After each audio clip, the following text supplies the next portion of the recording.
Morning everyone. I am Mrs. Parvati Kumari.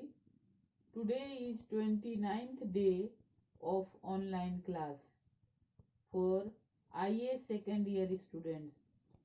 बच्चों, पिछले class में मैं चैप्टर 7 से आर्विडू वंश के बारे में आप लोगों को पढ़ा रही थी। आज मैं आप लोगों को नायंकर तथा आयंकर व्यवस्था के बारे में बताऊंगी। ये सिस्टम विजयनगर साम्राज्य में था। तो इसमें पहला है नायंकर व्यवस्था, नायंकर सिस्टम। विजयनगर साम्राज्य में नायंकर सिस्टम क्या था, इसके बारे में हम लोग पढ़ेंगे। जागीरदारी व्यवस्था को नायंकर व्यवस्था कहा जाता था। भू सामंत नामक नायक कहलाते थे। भू सामंत नायक कहलाते थे। भू यानी भूमि का स्वामी नायक कहलाता था। सैनिक सामंत भी नायक कहलाते थे। विजयनगर साम्राज्य में राज्य को राय कहा जाता था। ध्यान दीजिएगा, विजयनगर साम्राज्य में राजा को राय कहा जाता था। ये राजा सैनिक व असैनिक अधिकारियों को उनकी विशेष सेवाओं के बदले भूमि प्रदान करते थे। इस प्रकार की भूमि अमरम कहलाती थी। राजा द्वारा जो भूमि दिया जाता था उसको अमरम कहा जाता था। इसके प्राप्तकर्ता अमर नायक कहलाते थे। यानी विजयनगर साम्राज्य में राजा राय के नाम से जाने जाते थे तथा सैनिक तथा असैनिक जो राजा को विशेष तौर पर सेवा देते थे, राजा उन्हें पैसे के बदले भूमि देते थे। इस प्रकार की भूमि को अमरम कहा जाता था और जो प्राप्तकर्ता होता था वो अमर नायक कहलाता था। अमर नायक अपने भू क्षेत्र के कृषकों, शिल्पियों एवं व्यापारियों से भू राजस्व तथा अन्य कर वसूल करते थे। अमर नायक वर्ष में एक बार राजा को भेंट भेजते थे।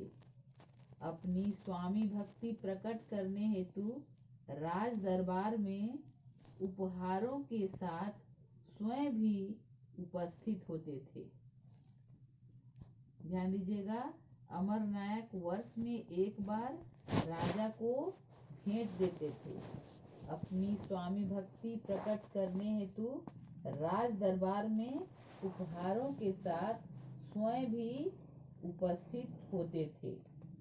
ये था नायंकर व्यवस्था, नायंकर सिस्टम, विजयनगर साम्राज्य का नायंकर सिस्टम। अब हम लोग देखेंगे दूसरा, आयंकर व्यवस्था, आयंकर सिस्टम।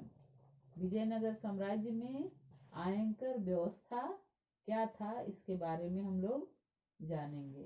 कई बार टिप्पणी में पूछा है, प्रश्न पूछा जाता है, आयंकर व्यवस्था और नायंकर व्यवस्था क्या है। विजयनगर साम्राज्य में ये दोनों सिस्टम किस प्रकार से व्यवस्थित थे, इसके बारे में पूछा जाता है, टिप्पणी में पूछा जाता है।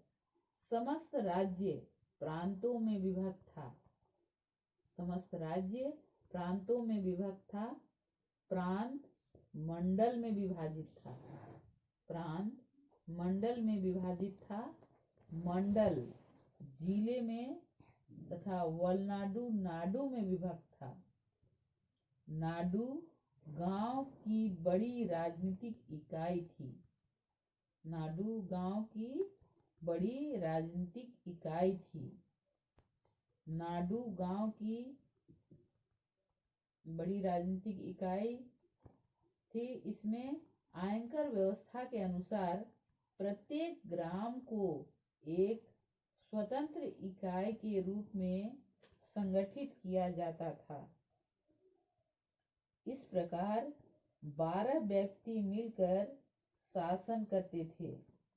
इस पर 12 व्यक्ति मिलकर शासन करते थे, जिन्हें सामूहिक रूप से आयकर कहा जाता था।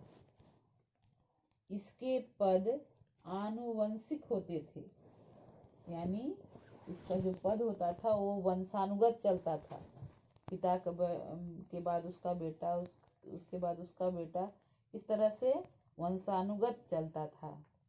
इन्हें वेतन के बदले कर मुक्त भूमि दी जाती थी, जिसमें टैक्स नहीं लगता था, वैसा भूमि दिया जाता था। तो ये था आयकर सिस्टम, आयकर व्यवस्था। ये विजयनगर साम्राज्य का दूसरा सिस्टम था, आयकर सिस्टम। धन्यवाद।